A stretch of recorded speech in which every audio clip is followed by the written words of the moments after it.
We're back, and this time we're going to look at and talk about some of the things that help people move into and find success in that intermediate realm of skiing. Specifically, we're going to look at two movements, a flexion and extension movement, when we use it, why we use it, and we're going to look at upper-lower separation or rotary skills in skiing, how we think about turning different parts of the body, when and why. We're going to take it to some of our beautiful blue terrain here in Big Sky. Back with my colleague Ben. Let's give it a shot. Here's our goal. Here's what some good basic parallel intermediate turns might look like when we put some of these movement patterns we're about to talk into practice. And let's look at a couple examples of what we often see when we're working on these things. Watch how Ben does a big twisty movement with his hips here. Do you see how his inside ski, the one that's uphill at the end of the turn, is so much further ahead of his outside ski? And here he's starting to really use his body to twist too. We see that a lot as well, kind of that really quick upper body rotation. And here Ben is demoing what I think is the worst myth in skiing that so many people get taught, the idea of always keeping your upper body and hands facing down the hill. Do you see how unnatural that looks and how much work his legs have to do just to turn his skis when he does that? So what do we really mean when we talk about upper body, lower body separation in skiing? See here how Ben is twisting his hips to get his feet to move across the hill? What happens when he starts using just his femurs in his hip sockets, keeping his hips as part of his upper body, nice and square, just legs turning in his hip socket? Pivot slips, like Ben's doing here, is an advanced drill, but is a nice way to get a feeling for what it's like to have your femurs move in your hip socket. See how his hips aren't twisting, his body isn't twisting, just his legs in his hips. Let's take a look at how we put that into our skiing practically. Here I am just doing some basic intermediate parallel turns. And right here, I want you to pay attention to how the start of the turn starts with my legs rotating in my hip socket. It's not a full body movement. I'm not twisting my body to start the turn.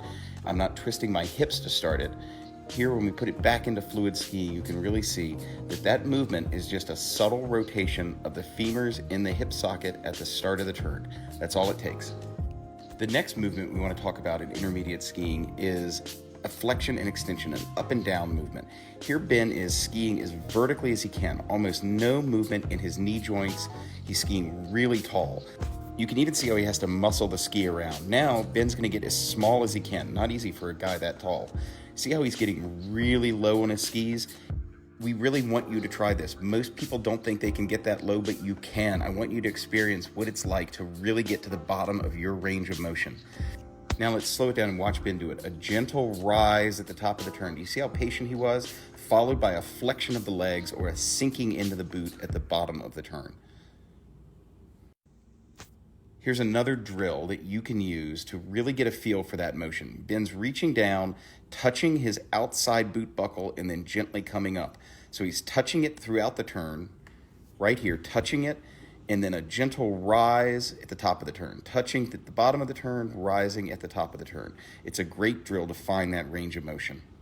Let's watch Ben put these things into practice. Gentle rise at the top of the turn with a little bit of leg rotation in the hip socket, but see how his outside foot, hip, shoulder all track with his outside ski. He's not twisting his body to start the turn. He's using that leg rotation, and he's using that gentle rise followed by a gentle flexion at the end of the turn.